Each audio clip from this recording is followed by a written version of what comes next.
Hello, welcome to GeekyHiJynx home on Bishop Makers, and today it's a tag video. I haven't done one of these for a while, and Lisa loves, she done one the other day called 100 Years of Horror, which sounded very interesting to me and up my street because I love these kind of tag videos, and I haven't done one for a while. So I wasn't tagging this by Lisa per se, but I want to take part in it, and I'm going to do the same thing. I'm not going to tag any of you guys into it because I know we have all busy lives, but if you see this video and you think, I want to give that a go ahead and enjoy watching your video if you've done one. Why is my light on? Let's turn this off. Okay, so this video was actually created originally by Tony from Horror in the Touch. I think Lisa saw it from that one, or Lisa was tagged into a video. I'm not too sure, I can't remember now. But I'm not going to go into the life story or investigate the ifs and buts of that situation.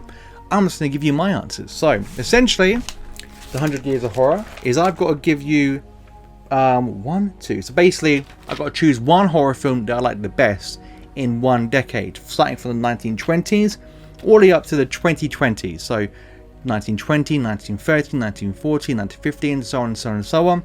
I got this wrong the first time around because I thought this was a not a horror tag video. I thought it was any film. So I've done my list, looked at Lisa's one, and I was like, oh, back to the drawing board.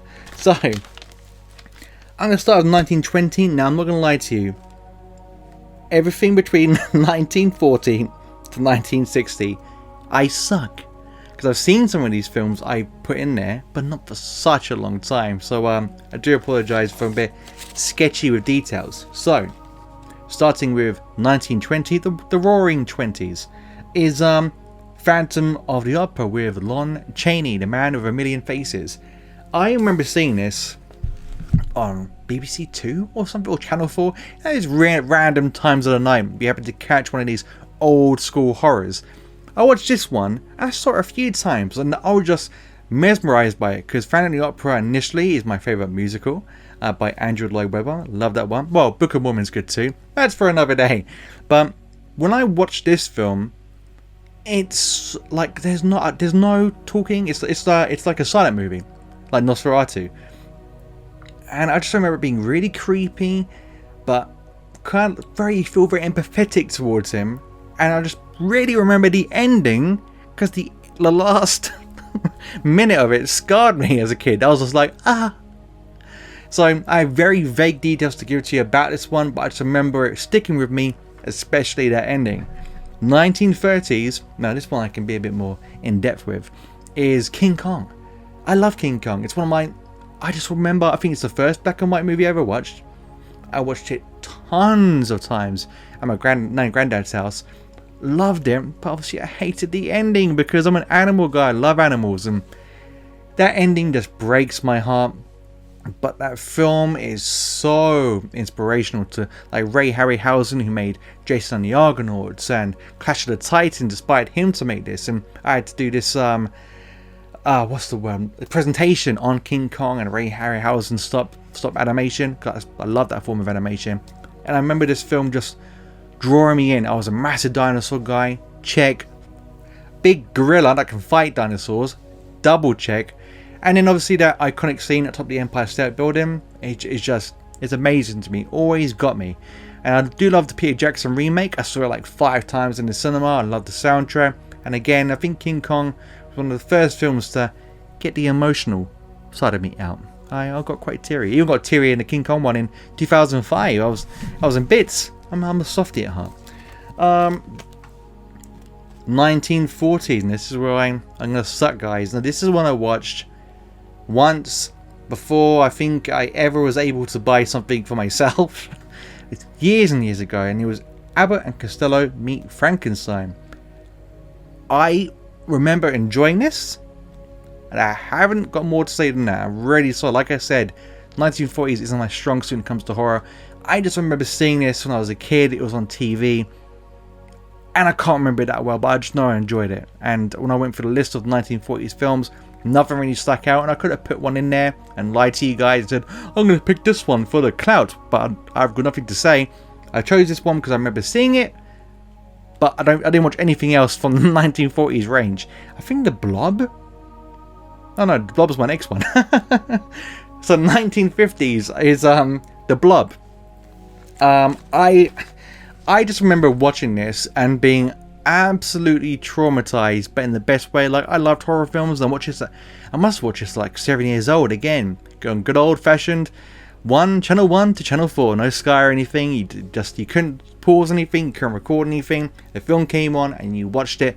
Blob came on, and I just remember one scene where it's like in this nurse just gets, like, she's there, then you hear a scream, and then the guy runs back, and her clothes on the floor, and the blob's in there, and it gets bigger and bigger, and it goes on the street, and it's huge. And again, a film I've only seen once, but it's just because of those like certain scenes that really stuck out. I know there's a remake in there, The Blob, which I have never seen, believe it or not, but I've seen this one, so I need to check them both out again, just to jog the old memory. Moving on to, okay, now we're moving into like time frames I'm good at. So 1960s, so many good ones there, but I chose The Birds, Alfred Hitchcock's The Birds. I just remember watching this with my sister, again on good old fashioned TV where there was no pausing. Man, I love the old days. But it was on BBC One about 11 o'clock at night, and I just remember me and my sister laughing at some of the effects, like the little car, like toy car going across the bridge, and the woman fighting the birds, but it's like a screen behind her and she's just going ah. But it's like more nostalgic, but it's one of the films that, again, I need to watch all these old films again. And by the way, going through like these films, like some of them are incredible. Like I thought, oh, this film was made in this like day and age. Wait, it was made back then. So the power of filmmaking and the imagination, like even from the 1920s up until the 80s, was incredible. So impressive. So yeah, The Birds. I've got one I need to watch again. I love Alfred Hitchcock stuff. Rear Window is probably my favourite.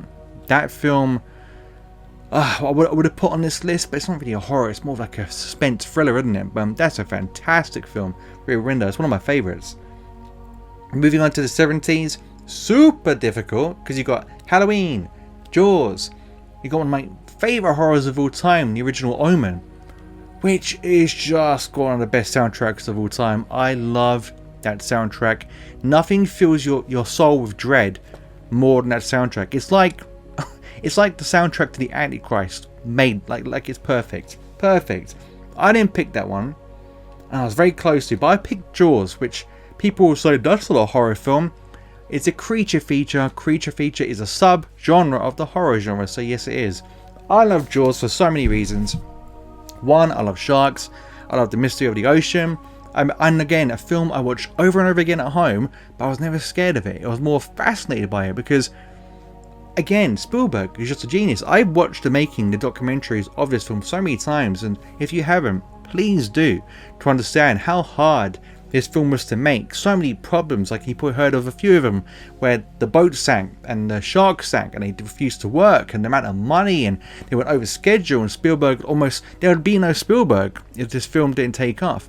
And the fact it created the summer blockbuster and was crazy enough a PG is mind-blowing to me. But everything from the characters, some of the best characters put to film. The shark, yeah, don't get me wrong, it's clearly an animatronic, but it still holds up today. And the beauty of that situation was because the shark in their eyes didn't look great, they show it less. But by showing it less, you create something more scary, because when you see the camera angles of people's legs in the water and stuff, and the camera's coming up from underneath, people even now, when they go in the sea, that's what they think of. Like, that's when you know a film's iconic. When you go in the shower, you think of Psycho, but the ocean, you're always going to put with Jaws. It doesn't matter how many creature feature films have taken place in the scene, you always think of those iconic images of Jaws and the music and just the shark gliding through people's legs. Incredible. I love Jaws, and it was the first film that almost scared my soul to heaven prematurely. And it's a scene where they go under the water and there's a boat and that guy's head pops out and the eyeball goes dish. Yeah, that I think I passed out to death because of that scene. Love Jaws. Need to watch that again. Is it on 4K? If it's on 4K, I need to buy that bad boy. Now the 80s. Oh, the 80s. Like this one I'm saying, the imagination, especially in 70s and 80s, was ludicrous and something that's really missed in today's cinema. Because like John Carpenter, Wes Craven, stupid R's. What minds they had, and that's why I picked The Thing. There was Friday the 13th. I love Rocky Horror Picture Show. I love Little Shop of Horrors. There's so many Critters. I love that film, but I chose The Thing because, again, films that really inspire me and get my mind working, I like to watch the making of. And I watched the making of The Thing, and just everything from some of the best special effects ever put to screen. Like, unbelievable. I think for me, next, like Alien. Like, Alien was so good. Like, a lot of people take these films for granted. They just watch this film and don't realize that looks real because a man made that and made it so a head would detach from a neck, and then in that same shot grow arms out the head and then crawl off. No CGI. A man made that and programmed it to do that. Incredible. But again, it's that like feeling of isolation in that really cold atmosphere, and there's a group of men and there's an alien that's taken over their bodies and they can't trust anyone, and it's that tension and paranoia. It's such a good film, and like I know it's on 4K, and I have got this like VCR tape. I'll grab it quickly. Oh, got stretch. Oh, don't try. Okay, I'm breaking everything. Danger, Will Robinson. Okay. Okay, I bought like this thing from CX. It's so cool. It's like an old school VCR tape, but it's got like it's a VCR tape inside, and it comes with a Blu-ray version of the film. But it's one that if no one's watched it, you're just doing a disservice to yourself. You need to watch The Thing. It's such a good film. 1990s was not hard for me because one of my favorite horrors of all time, and it's been copied over and over again. Like the film that came out on Netflix last year called Run, heavily inspired by this. It's kind of like Rocky. I've never seen. I'm gonna admit it to you guys now. I've never seen the first Rocky film. Don't hurt me. I'm only little. But whereas Rocky and The Matrix, they created tropes, which when you watch those films, they just seemed filled with them, but they're the ones that created them. Misery, by Stephen King, is my favourite. One of my favourite horrors anyway, but one of my favourite horrors in the 90s. Perfection. I've seen this film so many damn times, and yet I'm biting my nails like I don't know what's about to happen. It's such good storytelling. The characters, Annie Wilkes, is just hilarious. 1 second, the most terrifying person put to screen, the next. That scene with the ankle, we all know that scene, but what makes that scene even more perfect is the music choice, which every time that music comes on, it gives me chills. Misery, mwah. Don't remake it, people will get hurt. Keep as it is. Perfect horror film. Moving on to 2000s. Now, there was a few like, there's some good horrors. You don't realize how many good films came out when you actually look into it like this. And for me, my favorite horror franchise ever is Final Destination. And that might surprise you, but I love horrors that have a lore that's not explained, and that's what I love Final Destination. Final Destination is very simple in its premise. People that skip death due to a premonition by someone has a premonition of the plane crashing. Some people get off. That was Death's design. Death will continue to come after you until you're dead. You're meant to be dead. That was his plan. You don't die, he comes after you, and you die in really accidental but horrific ways. And what I love about these films, all of them, is they never show death. You don't see him like with a hood with his like scythe going, hello everyone, I'm the Grim Reaper. Touch, you're dead. He's like you don't see him. You might see a gust of wind. And Tony Todd, that guy is a legend. He's not in them enough. I wanted to be in every single one. Like, he's not in the third Final Destination film, but he's the voice of the devil. So when you watch the film again, you didn't know that. When they're going on the roller coaster and you hear the devil's voice saying, come on, enjoy the ride. That's Tony Todd, who played the morgue guy in the morgue. I love his character in this, and it's always implied. Is he deaf? Is he almost like the bridge in between life and death? Who is this guy? But I love the Final Destination films. For me, yeah, I think the weakest one. There's a few weaker entries, but you could easily make a weekend of it. Put them all on one go and say, I had a good weekend with this. That film was the weakest, but I still enjoyed it. Yeah, Final Destination. Mwah. 2010. This was really difficult for me because there was two films in particular. One is Hereditary, the other is Conjuring, because for me Hereditary is one of the best horror films to come out in the last 20 years. It's the definition of a perfect slow burn horror. The payoff at the end is amazing, the music, the acting is perfect, shocking moments in that film. Then you got The Conjuring, which reignited the horror genre. James Wan, like with Saw, brought something new to a like, what's the word? A subgenre like the haunted house, possession, exorcism, because we had so many exorcism movies like during the 2000s. This one does something different with them, with Ed and Lorraine Warren, great characters. So I'm trying to think which one I would choose. Oh, this is difficult. This is really difficult. I should have thought about this before I press record. So let me think. Conjuring or Hereditary? They're both on par with each other. Just one for this list I want to pick. I'm gonna pick Hereditary. I love The Conjuring. Conjuring 1's one of my favourite horrors of all time. And I think, like I said, rejuvenated a certain type of horror. But Hereditary, from Toni Collette's acting, like the part where her husband gets burnt to death and he's screaming, and then she looks all horrified and her face just drops. That scene always stays with me more than more iconic scenes of her banging her head against the wall and her creeping into the shadows. And that's another thing about this film. It's I literally research everything about it. That's a good. That's a sign of a good film. But after the film, you go straight on Google, Wikipedia, look into the lore, look into everything. Who is Paimon? Who is this guy? Never heard of him before, and you read about it. It's fascinating to me. And the cinematography and lighting in this film is beautiful. Most horror should learn from Hereditary when it comes to lighting. There are scenes where people are hidden in the corners, and it's due to tiny increases or decreases in the lighting that reveals them. And your eyes literally are like, oh my god. It's like when you see a spider at night in your wall, your eyes adjust to it and you're like, oh, it's a spider. I'm not scared of spiders. I love them. But do you know what I mean? It's a great horror film. And I know it gets slated quite a lot. People say it's the most boring horror film I've ever seen in my entire life. I get it. Slow burns aren't for everyone. But for me, this is just like masterful filmmaking when it comes to horrors and filmmaking in general. Now, the final one in the 2020s list. Now, there are a few. Not many to be honest with you, that I liked.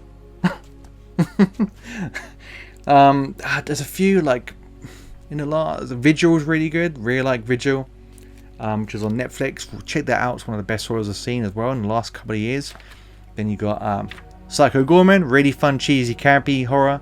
Advent Calendar, which I reviewed last year. All good horrors. Like, not many have come out. I could say Scream 5. Scream 5 came out the other day and I've reviewed it. But I'm going to pick something different. Something I'm going to review very soon on my Hidden Gems series. And that's a film called Host, which may surprise you. You're probably thinking, Host? You mean the one on Shudder? You picked a Shudder movie, and it's like, yeah, because Shudder films, they're like a bag of apples. For every 5 rotten ones you pick, you're going to find a good one. And Host really surprised me. It's a 55-minute film, including credits and end titles. And it's perfectly paced. It knows when to stop. It doesn't drag anything on. Essentially, if you've never watched it, it's like Unfriended. Everyone's talking via Zoom. And it's set during the pandemic. And his friends from university are bored. And they're just trying to do something fun. And they're going to do a clairvoyance, like a Ouija board, psychic reading. And by doing so, they invite something in, and all of crazy things happen. And I'm not going to say more than that, but I generally got terrified watching this film.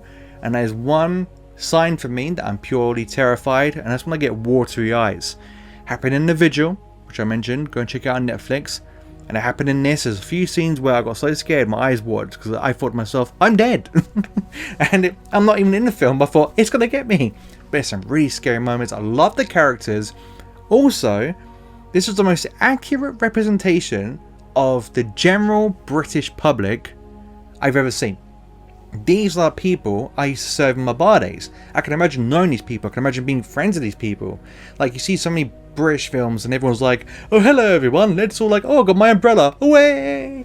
Where it's like not everyone's like that. Some people are just normal, like me and you, and just chilling out and want to play video games, and you may want to watch Hollyoaks. I can't stand soaps, but you know what I mean, we're just normal, and these people in this film are just normal. Nothing like spectacular about them, but the characters were fun and they're engaging. That's what you want in a horror. That's the most important thing. If you can't get behind the characters, you don't want to see any of them die, so when bad things are happening you start to care. And The Host is one of the best of these subgenres of horror.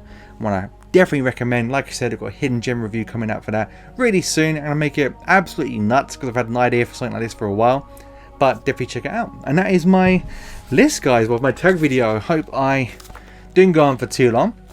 I can see we're coming up to 22 minutes, so I timed it well, tried to get through as fast as I could. But like I said, if you want to take part of this, I'm not going to take anyone in, just do it yourself. And if you do, I look forward to watching it. I don't know, I was trying to think of something very grandiose to say. But if you do want to do one of these videos, I'll definitely watch. Can't look forward to watching your answers or listening to your answers even. I'm losing the will to speak right now because I've been speaking for 20 minutes late. I get 20 minutes in, can't even pronounce, can't even speak. I'm just going to cut it there. But like I said, like I was saying, if you want to do one of these videos, go ahead, because I'm all busy, I won't tag you into it. If you do make a video, I look forward to watching it. Also Lisa, make sure to check out her answers on her channel, links in the description below. As is Tony from Horror and the Todd, who started this tag video, make sure you check out his video too. But until next time, stay out of trouble.